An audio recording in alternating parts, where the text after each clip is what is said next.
dalawang beses daw po na nag-collapse etong si Digonggong habang nasa detention facilities mga kababayan. At ang nagsasabi po niyan ay walang iba kung hindi si Kaufman, kasi nga sinusubukan po nilang gamitin yung sakit-sakita ni Duterte o yung kalagayan ni Duterte para maabsuelto po etong si Digong. Pero the more na nangangatuwiran ng ganyan at nag-iimbento si Kaufman, inilalaglag naman sila ni Sara Duterte. Anyway, shoutout po kay Ma'am Lilian Popogosa ha. Magandang madaling araw po sa inyo. So ngayon basahin po natin itong nakita po nating balita galing po sa Abante. Ano po una sa balita? Sabi po dito, Duterte 2 beses na nag-collapse habang nasa detention. Ani po ni Kaufman. So basahin po natin itong nilalaman. Sabi po dito, inihayag ng abogado ni dating Pangulong Rodrigo Duterte na si Nicholas Kaufman na 2 beses nang nag-collapse ang dating Pangulo habang nasa detention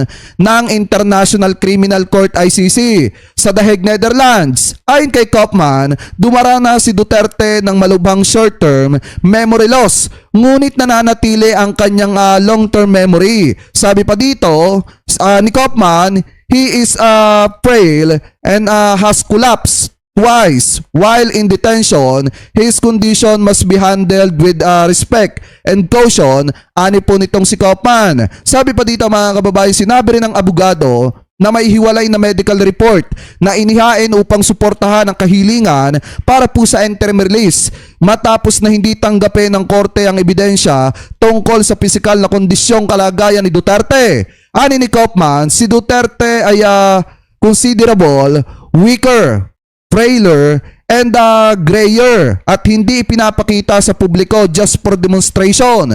Magsisimula ngayong Lunes, Pebrero 23, which is kanina, ang pagdinig para alamin kung dapat bang litisin si Duterte sa crimes against humanity kaugnay ng kampanya kontra ipinagbabawal na bato. Pero kung makikita nyo mga kababayan parang mukha atang mas lalong nadiin etong si ano.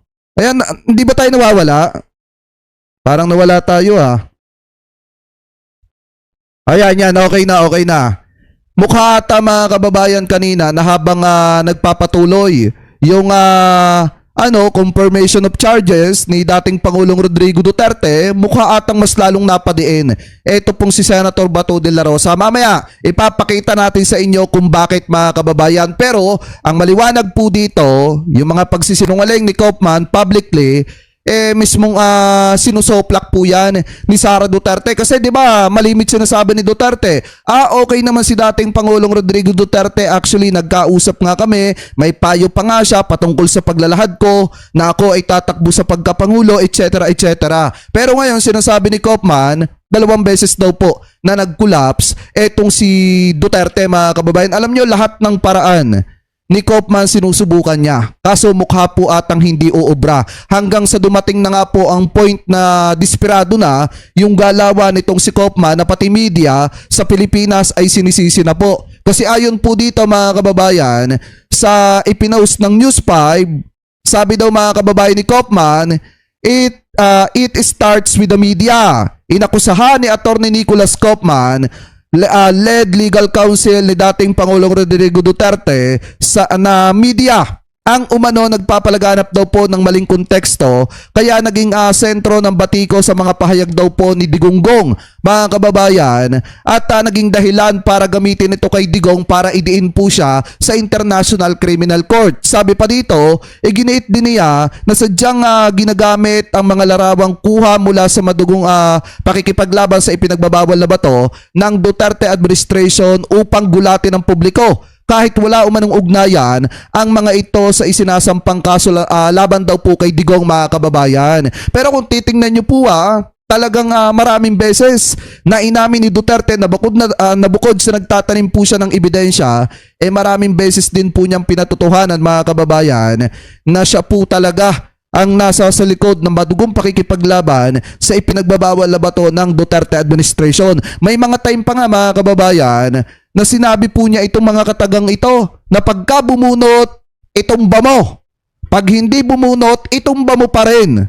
Tapos may pagmumura na mga kababayan para daw po matapos na. Pero ang sinasabi pa rin ni Kaufman mga kababayan, talagang maabsuelto daw itong si Duterte. Ang tanong, kailan? Hanggang kailan? mo paaasahin yung mga DD shit na maabsuelto si Digong sa kasong napakabigat mga kababayan. Kasi sabi dito sa People's Tonight, basahin po natin nanindigan si Attorney Nicholas Kaufman, lead counsel ng dating Pangulong Rodrigo Duterte na 100% na inosente si Digong sa AJK mga kababayan accusation laban daw po dito kay Duterte. Ginit din niya sa isang panayam ng ABS-CBN News na ang mga public speeches ni Duterte kung saan inuutusan nito ang mga pulis na itumba ang mga nasasangkot sa ipinagbabawal na bato na manlaban ay wala umanong halong criminal intent daw mga kababayan, or wala daw pong pagnanais na magpatumba talaga ng tao o gumawa ng isang krimen. Sabi pa dito mga kababayan ni Kaufman, samantala noong Setyembre at 2016, inutusan ni Duterte ang mga militar na itumba daw po ang mga kriminal na lumaban man ito o hindi sa mga otoridad mga kababayan. Sabi pa dito, tumba kayo ng 100. 100 din kayo Di pardon lahat kayo. Bahagi ng speech ni Duterte sa 10th Infantry Division sa isang military camp sa Mawad, Compostela, Balay noong Setyembre 2016 mga kababayan. So yun po yung mga time na inuutusan niya yung ating mga kasundaluhan, yung ating mga kapulisan na magtumba ng mga kababayang Pilipino po natin na naakusahan na gumagamit ng ipinagbabawal na bato. Sabi pa dito, ay sa human rights group, tinatayang nasa 30,000 katao ang mga naitumba daw po sa panahon ng AJK mga kababayan at madugong pakikipaglaban ng Duterte administration sa ipinagbabawal na bato.